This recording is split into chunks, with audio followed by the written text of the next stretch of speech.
시청자 여러분 안녕하십니까. 민영삼 칼럼입니다. 1월 2일 새해 첫 방송 새삼스럽지만 여러분께 인사 올리겠습니다. 새해 복 많이 받으시고 정말 좋은 일만 차고 넘치는 그런 2020년 경자년 새해가 우리 애청자 여러분들 될 수 있도록 간절히 기원하고 인사 올립니다. 그리고 저는 1월 1일 제 개인 SNS를 통해서 그동안 2018년 4월부터 몸담아왔던 민주평화당의 당적을 버리고 이제 보다 좀 더 객관적이고 공정한 그러면서도 여러분과 함께 문재인 정부의 실정을 비판하고 견제하고 또 더 이상의 실정이 누적되지 않도록 감시하는 그런 역할에 충실하고자 평화당을 탈당했음을 여러분께 또 이 자리를 빌어서 보고드립니다. 그리고 오늘 이 시간에는 문재인 대통령의 신년사라고 할까요? 거기에 대해서 여러분께 한 말씀 드리고자 합니다. 여러분과 함께 나누고자 합니다. 2020년 1월 2일 대한상공회의소에서 열린 정부 신년합동 인사회 인사말, 대통령의 인사말을 들으니까 2020년도 문재인 대통령이 대한민국을 이끌어가는 한 2020년 대한민국도 참 암담하다. 그런 결론을 저는 받았습니다. 시청자 여러분은 어떻게 생각하신지 정말 저 같은 생각이라고 저는 감히 확신합니다. 자, 보십시오. 경제 상황과 안보 상황에 대해서는 대통령이 전혀 2019년, 2018년 대한민국의 대통령으로서 본인이 국정을 수행해왔던 그 상황, 그 결과에 대해서 전혀 다른 얘기를 하고 있습니다. 그러니 2020년에 앞으로 상황이 암담하지 않겠습니까? 경제적 상황이 2020년 대한민국의 경제 상황이 그렇고 2020년 대한민국의 안보 상황이 보다 더 암울해진다라고 그런 전망을 저는 가질 수밖에 없었습니다. 문재인 대통령의 신년사 중에 이런 대목이 있습니다. 2019년은 혁신적 포용 국가를 향해 성큼 다가가는 한 해였답니다. 그렇습니까? 취업자 수는 2019년 11월까지 4개월 연속 30만 명 이상 늘고 상용직과 고용보험 가입자가 꾸준히 증가하여 고용의 양과 질이 모두 뚜렷이 개선되었고 청년 고용률은 13년 만에 최고치를 보였답니다. 이거 거짓된 국민들에게 이렇게 버젓이 정말 본인이 거짓말을 하고 있다는 사실을 까맣게 모르면서 이렇게 거짓말을 할 수가 있습니까? 적어도 한 나라의 대한민국의 대통령이 벌건 대낮에 정부 합동 신년사에서 이렇게 얘기를 할 수가 있습니까? 이건요, 거짓말이라는 게 무슨 거짓말이냐면은 2019년 문재인 정부에서의 경제 상황 통계를 문재인 대통령이 잘못 읽은 겁니다. 잘못 읽은 거예요. 그리고 잘못 해석한 겁니다. 그렇기 때문에 국민들한테는 거짓말을 한 꼴이 되는 거죠. 취업자 수가 4개월 연속 11월 달까지 4개월 연속 30만 명 이상 늘었다 했지 않습니까? 그러면은 8, 9, 10, 11월 이렇게 열었다는 거 아니에요. 그러면 7월 달까지는 어땠습니까? 7월 달까지는 문재인 대통령이 2017년 5월에 취임해서 2019년 7월까지 2년 2개월 동안 취업자 수가 어쨌냐고요. 취업자 수가 한때는요 8만 명까지 전년 동월 대비 8만 명까지 떨어졌어요. 원래 이 경제통계상 경제 전문가들이 얘기하는 것은요 전년 동월 대비 30만 명 이상이 증가되어야 그것이 정상적인 경제 상황이랍니다. 근데 2년 2개월 동안 한 자리 숫자까지 떨어지고 겨우 8월 달부터 올라와가지고 30만 명이 된 겁니다. 근데 그걸 자랑하고 있어요. 그런데 그 30만 명이 8, 9, 10, 11월 4개월 연속 증가했다는데 그 30만 명이 어떤 사람들입니까? 예? 우리 세금으로 갖다가 막 퍼부숴가지고 고속도로 휴지 줍고 대학실 강의, 대학 빈강의실 불 끄기 하고, 예? 저기 뭐 길거리 휴지 줍기 하고 이런 어르신들 초단기 알바 일자리 만들어가지고 그 30만 명 숫자 채워가지고 이런 자화자찬도 아니고 이런 일을 하고 있습니다. 청년 고용률이 11년 만에 최고치를 보였다고요? 청년 실업률이 지금 13% 14% 하는데 그거 누가 믿습니까? 이런 상황인 대통령한테 우리가 2020년 경제를 어떻게 기대할 수 있겠습니까? 그리고 왜 폭등한 집값을 쏙 뺐습니까? 부동산 뭐 집값 잡으면 피자 한 판 돌린다고 피자 한 판 돌려서 나눠 먹었잖아요. 집값 잡았습니까? 경실련 발표에 의하면은요, 문재인 정부 기간 동안에 대한민국의 땅값이 뭐 2,000종가가 올라버렸다는 거 아닙니까? 가계소득이 모든 계층에서 고르게 증가해서 가계소득이 여러분 가계소득이 고르게 증가하셨습니까? 문재인의 말입니다. 문재인 대통령의 소득분배도 개선됐답니다. 경제 상황에 대해서 제가 정말 연초부터 문재인 대통령에 막 인간적으로 비난하고 헐뜯고 그런 것이 아니라 정말 국정을 이끌어가는 대한민국의 이 세계 11대 경제 대국인 이 대한민국을 갖다가 국정 운영 책임지고 있는 경제 분야에서 이따위 2019년에 갖다 평가를 하는데 2020년 어떻게 우리가 기대를 할 수가 있겠습니까? 사회정책, 안보정책은요, 제가 간단하게 말씀드리겠습니다. 2019년 지난해에도 우리 대한민국은 국제사회의 보조를 맞추며 한반도 평화를 위해 조금씩 앞으로 나아가고 북미 정상 간의 대화 의지도 지속되었다.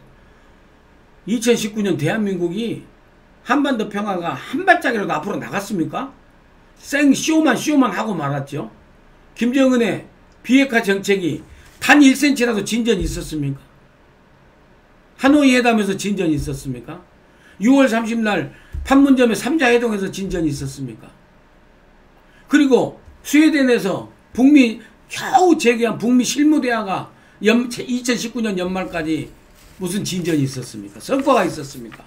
그럼에도 대통령이 이런 식으로 얘기를 하고 있어요.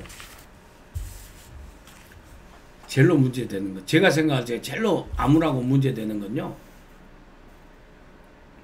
사회 분야에 대한 대통령의 언급입니다. 새해에는 더욱 확실한 변화를 만들어내겠답니다.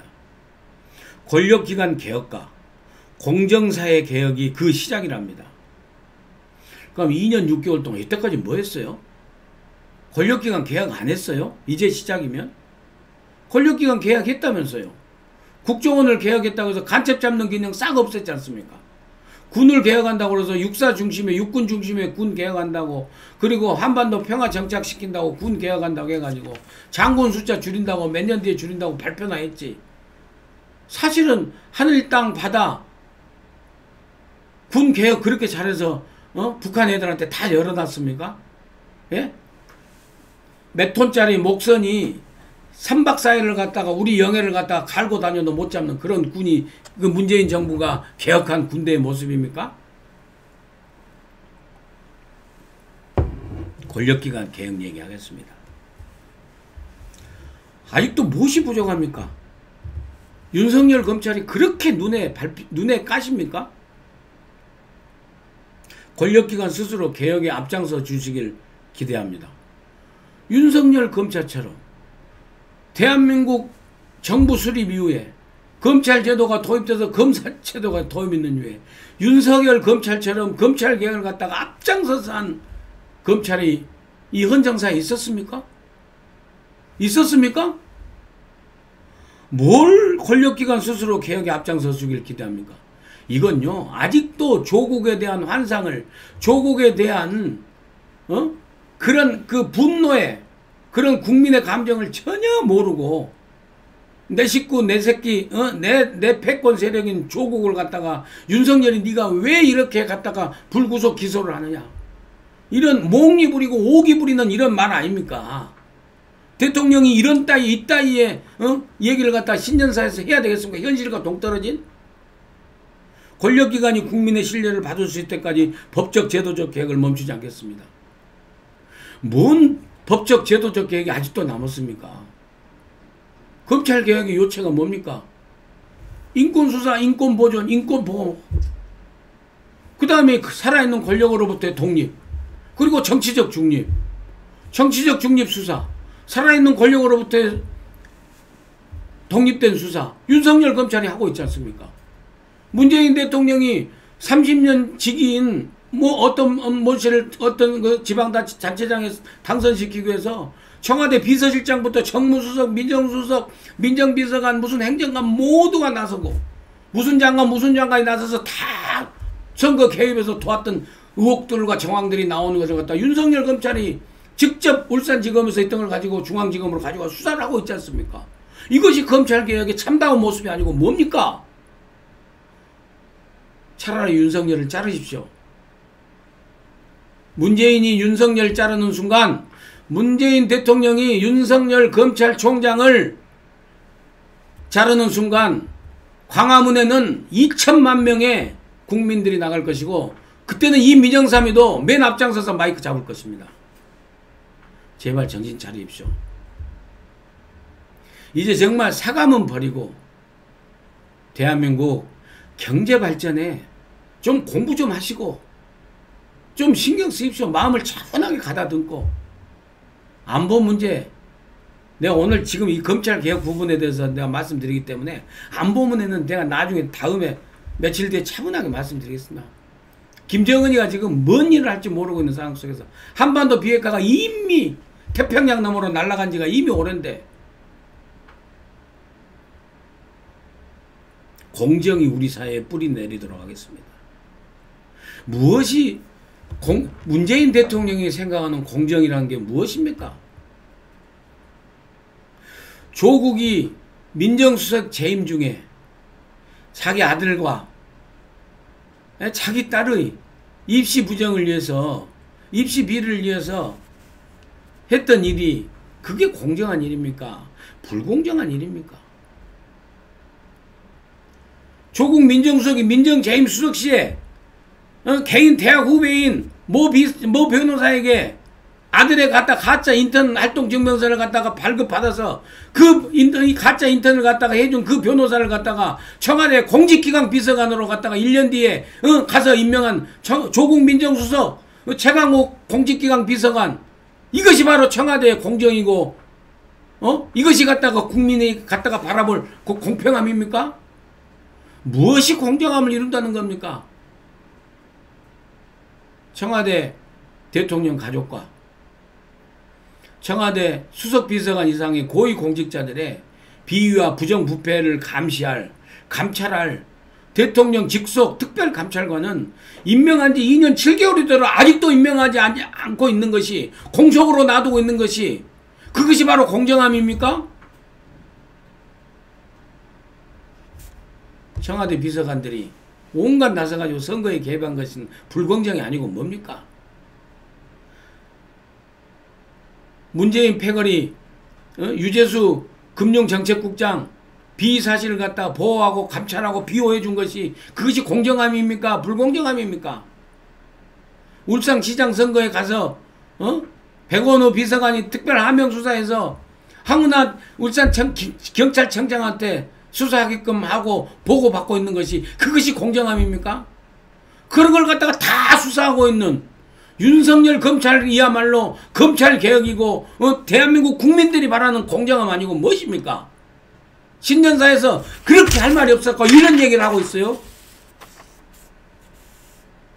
정말 문재인 대통령의 2020년 1월 2일 대한상공회의소에서 했던 신년 인사말을 들으면서 대한민국의 2020년 한 해가 정말 암울하게 전망되었습니다.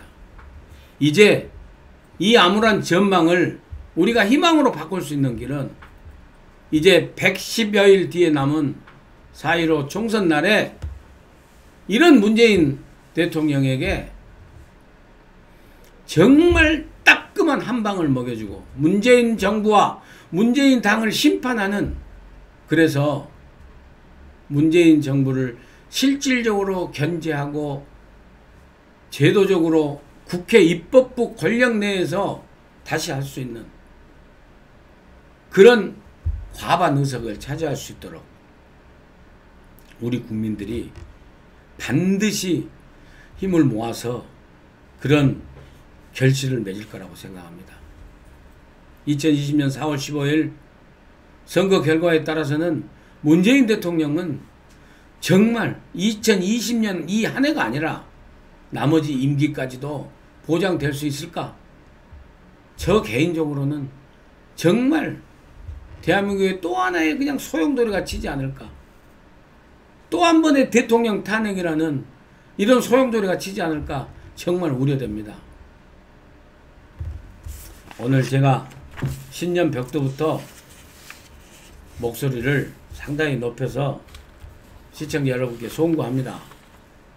그렇지만 문재인 대통령의 신년사를 들으면서 특히 아직도 조국에 대한 그리고 윤석열 검찰에 대한 그런 어떤 오기스러운 이런 감정을 버리지 못하고 사감을 버리지 못하고 국정을 갖다가 이렇게 편파적으로 운영하려고 하는 문재인 대통령의 그런 신년사 내용에 대해서 제가 분통을 안 터뜨릴 수가 없었습니다.